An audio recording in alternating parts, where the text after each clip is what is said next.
मुझे लगता है अब ये समय आ चुका है कि यूएई भारत का ऑयल और गैस डील्स अनाउंस हो जाए नॉन डॉलर ट्रेड में, कि भी हम डॉलर में नहीं करेंगे एंड अनइंटरप्टेड भारत को सप्लाई मिलना शुरू हो जाएगा। ये अनाउंसमेंट अब कर देनी चाहिए। मतलब आप पार्टनरशिप कब तक छुपा के रखोगे? You have to announce, right? दूसरा, 3 मई 2026 स्कॉट बेसेंट ये कह रहे हैं कि अमेरिका की बैंक्स एआई अटैक्स के लिए वल्नरेबल है, तो उसकी तैयारी हो रही है। और 23 अप्रैल निर्मला सीतारमन जी खुद सारे बैंकर्स को बुला के बता दिए हैं कि एआई थ्रेट्स, आपके ऊपर एआई का अटैक हो सकता है आपकी पूरी बैंकिंग सिस्टम के ऊपर। तो मैंने तो 24 मार्च 2023, मतलब 3 साल पहले ही प्रेडिक्ट कर दिया है कि जब क्राइसिस आएगा ट्रेडिंग और बैंकिंग दोनों बंद होने वाला है वेस्ट में, और कई दिनों तक बंद रहेगा। तो 2023 का प्रेडिक्शन है, 2026 में वो लोग खुद बोल रहे हैं, सरकार के लोग खुद बोल रहे हैं कि अटैक आ सकता है बैंकिंग सिस्टम पे। चले 3 साल पहले का प्रेडिक्शन। ऑलराइट, अब यहाँ पे नेपाल के बलेन शाह जो हैं वो ये कह रहे हैं कि भारत और चाइना लिपू लेक से क्यों मानसरोवर की यात्रा अरेंज करेंगे। नेपाल की टेरिटरी है, तो पहले तो एक बात समझनी है, इसको बराबर ढंग से समझना है इस मुद्दे को। तो केपी ओली जी जब पावर में थे तब नेशनलिस्ट टोन बिठाने के लिए उन्होंने ये रेस किया और नेपाल का करेंसी में भी छापा था, आई थिंक मैप भी चेंज करने की कोशिश की और पार्लियामेंट में कुछ अप्रूव भी करवाया उस वक्त। तो ऑब्वियसली बलेन शाह जब से आए हैं, कोई भी लीडर जब आता है तो कोई भी पेंडिंग नेशनलिस्ट टोन वाला इशू होता है उसको तुरंत रिवर्स नहीं कर सकता, उसको बोलना ही पड़ेगा कि हाँ हमारी टेरिटरी है। तो यही चीज हमें नेपाल ने ऑफिशियली लिख के दी, उनकी फॉरेन मिनिस्ट्री ने, कि भाई हमको प्रॉब्लम है, लिपू लेक जो है हमारे हिसाब से हमारे मैप में आता है और आप यहाँ से कैलाश मानसरोवर यात्रा भारत और चाइना का अरेंज नहीं कर सकते। और इसके ऊपर एमईए का स्टेटमेंट भी आ चुका कि नहीं ये हमारी टेरिटरी है और we are going to continue with the plan. तो मैंने यहाँ पे चाइना के स्पोक्स पर्सन को टैग करके लिखा है कि नेपाल हमारे छोटे भाई जैसा है, तो हमें थोड़ा बड़ा हृदय दिखाते हुए हम ये कर सकते हैं कि देमचौक और शिपकीला हिमाचल में आता है, ये 2 अच्छे ऑल्टरनेटिव्स हैं कैलाश यात्रा के लिए। मुझे तो बहुत पसंद आएंगे, क्योंकि एक तो आपको पता ही है लद्दाख से हमारे जो पीओके के बाद ऑक्यूपाइड तिब्बत के रेलेवेंट जो भी हमारा पर्सपेक्टिव है कि फ्री एंट्री और एग्जिट मिलना चाहिए। ऑक्यूपाइड तिब्बत में जो आपने कंट्रोल करके रखा है वो आप कंट्रोल छोड़ें, बिना रेगुलेटरी हैसल के भारतीयों के लिए फ्री एंट्री और एग्जिट तिब्बत में होना चाहिए। तो देमचौक से एक पॉसिबिलिटी दिखाई देती है, बहुत नजदीक पड़ता है, और दूसरा शिपकीला जो हिमाचल से नजदीक पड़ता है। ये दोनों अल्टरनेटिव चाइना ने कंसीडर करने चाहिए, ये सोचते हुए कि नेपाल के साथ भारत सॉर्ट कर लेगा, उसके बाद हम लिपू लेक से कंटिन्यू करेंगे। तब तक के लिए जो जत्था है यात्रियों का जो इस जून जुलाई से स्टार्ट होने वाली है ये यात्रा, तो उसके लिए तब तक के लिए ये 2 अल्टरनेटिव आप बिगिन करवा लें। मीनवाइल हम नेपाल से बात करके इसको सॉर्ट आउट करेंगे, राइट? हम कोई नेपाल को फ्री पास नहीं दे रहे, बट ये 2 जो चीजें हैं मुझे लगता है कि धीरे धीरे जब तक नेपाल समझता है तब तक आप ये 2 ओपन कीजिए। चाइना को समझना चाहिए, चाइना ने थोड़ा बड़ा हार्ट दिखाना चाहिए, जिस साइज का कंट्री अपने आप को दिखाता है वो, राइट? चले, अब ये डी-डॉलराइजेशन के चलते आपको पता ही है 2023 में टीसीएस के सीईओ और एमडी राजेश गोपीनाथन ने रिजाइन किया था। तो 20 दिसंबर 2022 को मैंने ये पोस्ट डाला था रतन टाटा को टैग करते हुए, क्योंकि टीसीएस के जो सीईओ है राजेश गोपीनाथन तब 2022 में इनका ये कहना था कि यूएस इकोनॉमी बड़ी अच्छी है, it is in good shape, कोई रिसेशन वाली बात नहीं है, सब ठीक से चल रहा है। तो मैंने तभी रतन टाटा जी को दिसंबर 2022 में टैग किया था कि इसको पता ही नहीं है कि डी-डॉलराइजेशन चल रहा है, या तो ऑलरेडी इसने मिटिगेट कर चुका है, इसके लिए कॉन्फिडेंस आ रहा है, बट यूएस इकोनॉमी कोई ठीक नहीं है। तो और फिर दिसंबर में मैंने लिखा और मार्च में इनका रेजिग्नेशन आ गया।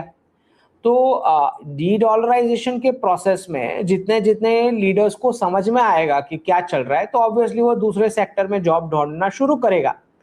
तो जैसे 10 मार्च को एक्सेलिस के टेक्नोलॉजीज के सीएफओ, उन्होंने रेजिग्नेशन डाल दिया सीएफओ रोल से अभी 10 मार्च 2026 में, और क्लियर बोला कि मेरे को दूसरी इंडस्ट्री में जाने का है, ऐसा नहीं कि टेक सेक्टर में, मुझे दूसरी इंडस्ट्री में ही करना है। 12 मार्च को एडोबे के सीईओ ने डाल दिया 18 साल की कंटिन्यूअस करियर के बाद, एडोबे के सीईओ ने डाल दिया, शांतनु जी ने रेजिग्नेशन। 15 अप्रैल को ग्रीन सर्कल के सीएफओ ने डाल दिया रेजिग्नेशन। 17 अप्रैल को फर्मी के सीईओ और सीएफओ दोनों ने डाल दिया रेजिग्नेशन। 20 अप्रैल को एप्पल के सीईओ टिम कुक ने डाल दिया रेजिग्नेशन, और 20 अप्रैल को स्नैप के सीएफओ ने भी अनाउंस कर दिया कि मैं भी छोड़ के जा रहा हूं। तो डी डॉलराइजेशन का प्रोसेस तो बिल्कुल क्लियरली चल रहा है टेक सेक्टर में, किसी को भी समझ में आ जाएगा।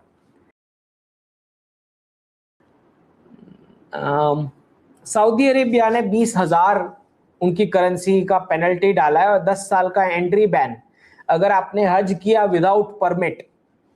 तो ये मैंने 1 मई को लिखा था और 3 मई को हो गया। 1 मई को मैंने क्या लिखा था? 1 मई को मैंने ये लिखा था कि ये जो रेडिकल्स ट्रेन को और इंफ्रास्ट्रक्चर को डैमेज कर रहे हैं, इनको ये पेनल्टी होनी चाहिए कि 40 साल तक इनका पासपोर्ट ब्लैकलिस्ट हो जाए, और 20 वर्षों तक कोई भी गवर्नमेंट के बेनिफिट्स किसी भी फैमिली मेंबर्स को नहीं मिलने चाहिए। ये इनकी मिनिमम पनिशमेंट होना चाहिए। तो किसी ने मुझे पूछा कि इनको पासपोर्ट से क्या लेना देना, तो मैंने लिखा कि भाई हज पे कैसे जाएंगे विदाउट पासपोर्ट्स, राइट। तो सऊदी अरेबिया का ये डिसीजन बहुत इंपॉर्टेंट है, क्योंकि इवेंचुअली हज को नहीं प्रमोट करने का है, इवेंचुअली मंदिर्स को प्रमोट करने का है। और फिर ये सारे इलीगल रेडिकल्स जो अपने आप को सऊदी अरेबिया के साथ जोड़ते हैं, क्योंकि उनका कोई जनरेशन इनका जबरदस्ती कन्वर्ट कर लिया गया था, तो वो भारत से ज्यादा अपने आप को सऊदी अरेबिया का समझ रहे हैं। तो धीरे धीरे सऊदी अरेबिया से इनके तार काटने पड़ेंगे, राइट। तो अगर पुलिस वेरिफिकेशन नेगेटिव आता है, यहां से परमिट नहीं मिलती है, तो फिर भी सऊदी अरेबिया जाके हज करने की एक प्रकार से इनकी लालसा जो है, तो सऊदी अरेबिया से भी एक्शन लेके इसको बंद करवाया जा सकता है as a part of deradicalization process.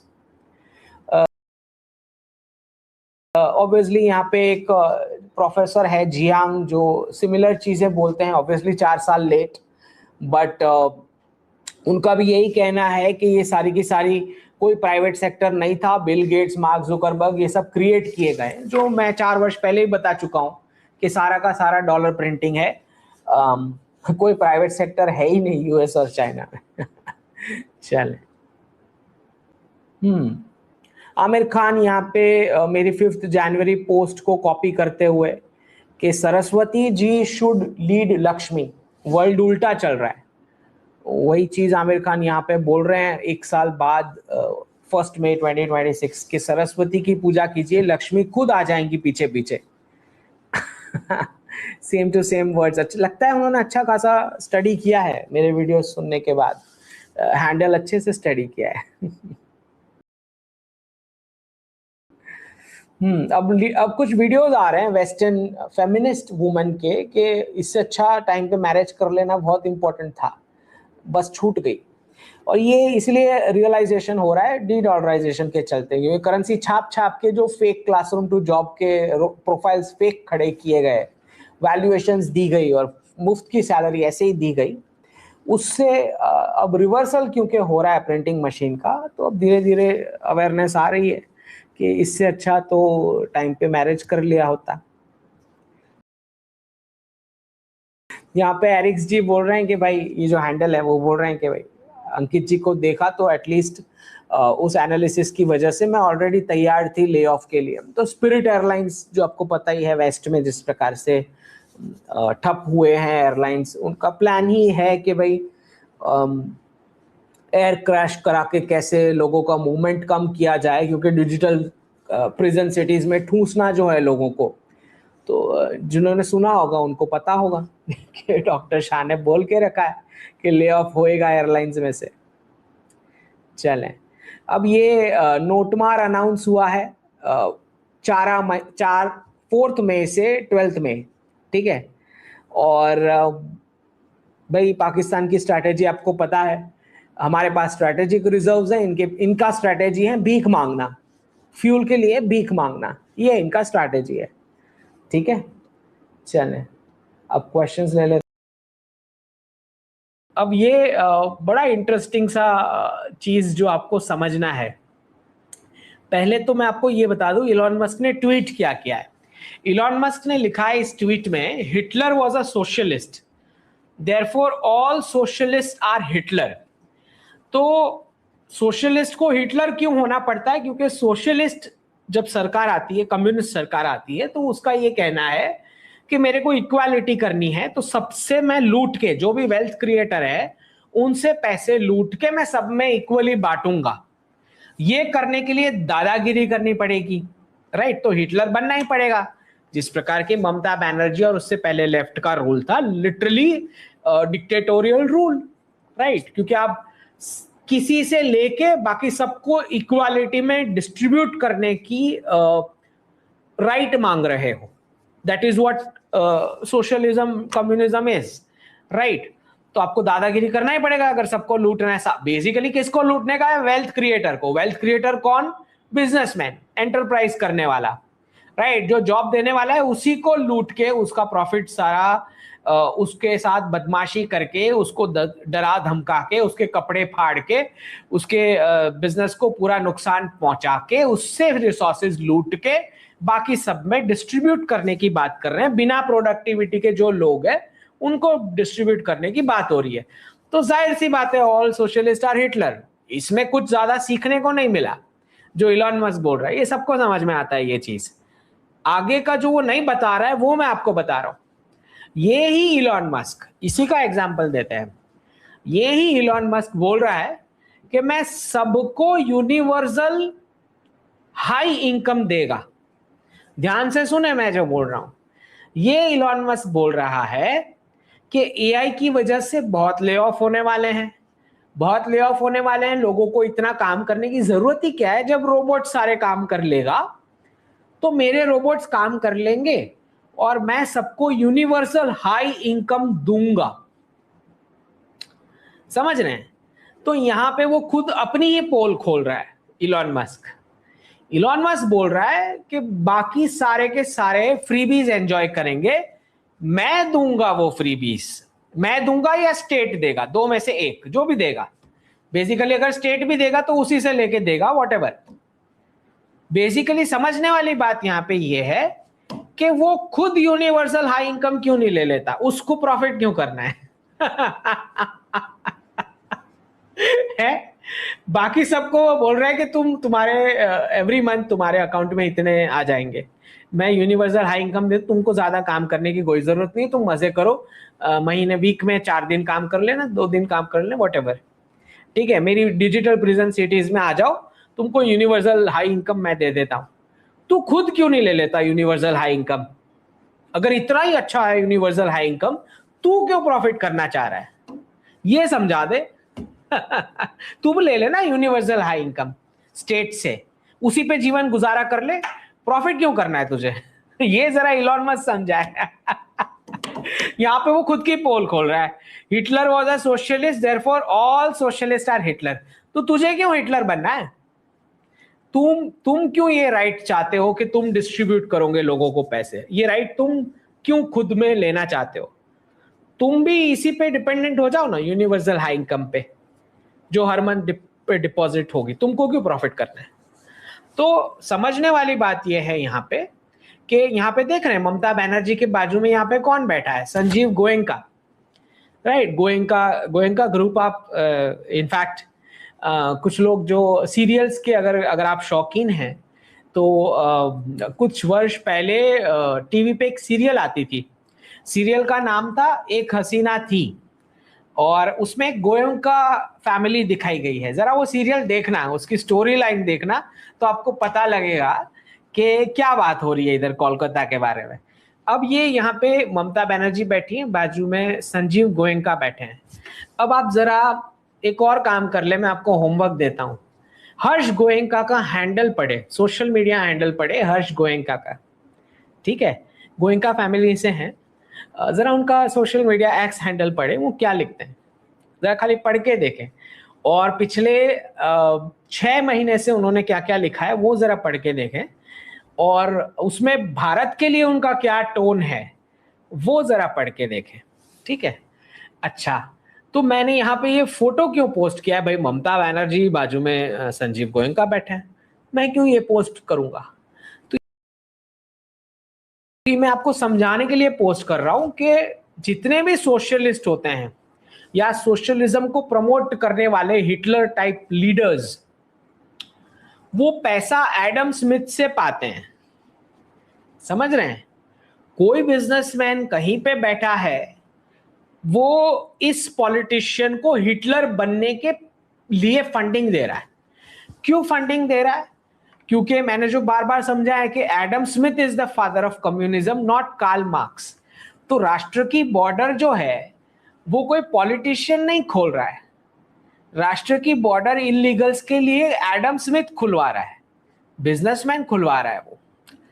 अब आपको समझ में आया? जिन्होंने मेरे 3 साल के टॉक सुने उनको पता होगा कि मैंने कैलिफोर्निया के बारे में क्या बताया था, कि कैलिफोर्निया के बिजनेसमैन ही कैलिफोर्निया की तबाही ही कर रहे हैं, वो बॉर्डर्स खोल के इलीगल्स लेके आ रहे हैं, रेडिकल्स को लेके आ रहे हैं। क्यों रेडिकल्स को लेके आ रहे हैं?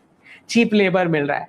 तो जितने भी इज्म आप देखते हैं ना, फेमिनिज्म, इंडिविजुअलिज्म, वोकिज्म, ये सारे इज्म जो हैं वो एडम स्मिथ ने ही फंड कर रखे हैं। क्यों फंड कर रखे हैं? क्योंकि जितनी फैमिली टूटेगी, फेमिनिज्म से फैमिली टूटती है, टॉक्सिक इंडिविजुअलिज्म से फैमिली टूटती है, जितने ज्यादा डिवोर्सेस होंगे, जितने ज्यादा वोकिज्म और एलजीबीटीक्यू प्लस प्लस प्रमोट किया जाएगा, जितने लोग छिटकते जाएंगे, उतने ज्यादा डिपेंडेंट और चीप लेबर, लो सैलरी वाले वो खुद बन जाएंगे, सैलरी पे उतने डिपेंडेंट हो जाएंगे क्योंकि फैमिली टूट चुकी है उनकी। तो फैमिली वाला कॉर्पस भी गया हाथ से, और अब एक एक व्यक्ति को अलग से अपना रूम चाहिए, अलग से अपनी कार चाहिए, अलग से फ्लैट चाहिए, अलग से किचन चाहिए, राइट? तो बड़े मजे आ रहे हैं एडम स्मिथ को फैमिली तोड़वा के। तो एडम स्मिथ बॉर्डर खुलवाता है, चीप लेबर जो अंदर आता है, समझे? ये चीप लेबर अंदर आता है तो और फिर पॉलिटिशियंस को बोला जाता है हाँ हाँ बांटो बांटो, डिस्ट्रीब्यूट करो और फ्रीबीज बांटो।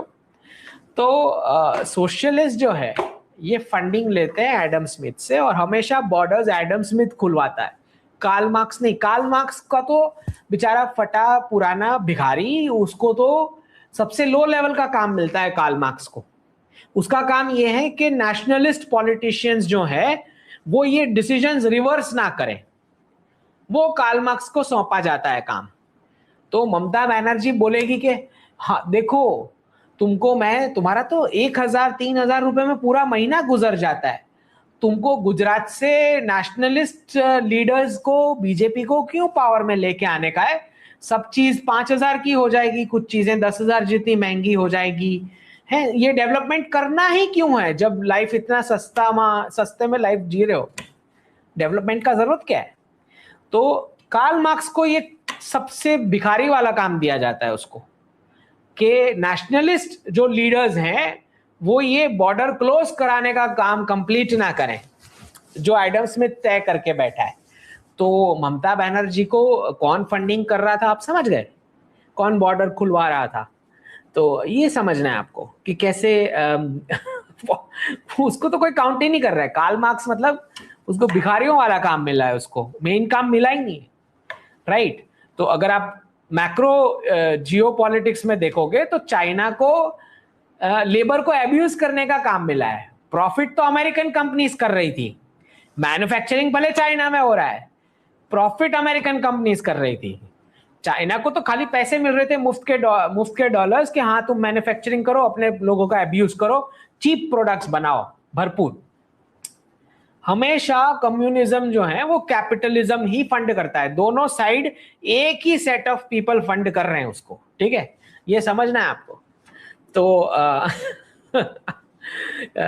तो ये तय कोई और कर रहा होता है, और पॉलिटिशियंस तो उनको क्या है, उनका पॉलिटिक्स चल रहा है, पैसे मिल रहे हैं और क्या।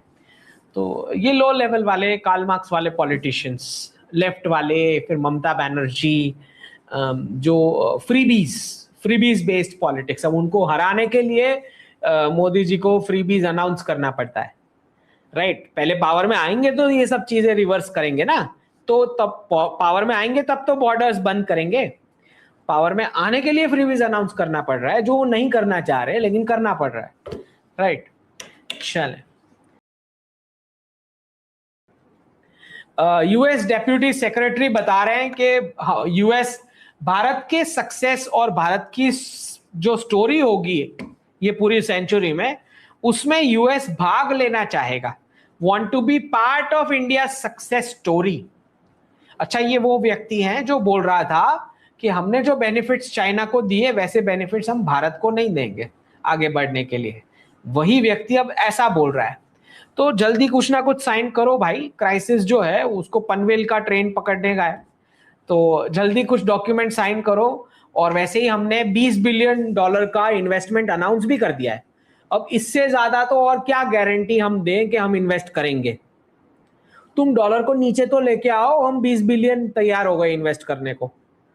तो डॉलर डिवैल्यू होने से पहले हम 20 बिलियन अभी से प्लेज कर रहे हैं, अब तो क्राइसिस ले आओ भाई, अब क्यों लेट कर रहे हो। चले, 20 बिलियन अनाउंस कर दिया, Indian firms to invest $20 billion in US, right. अब तो तुम भीख मांगोगे ना, अब तुम इन्वेस्टमेंट मांगोगे, तो हम इन्वेस्टमेंट प्रॉमिस भी कर रहे हैं, अब तो डॉलर डिवैल्यूएशन के लिए क्राइसिस लेके आओ।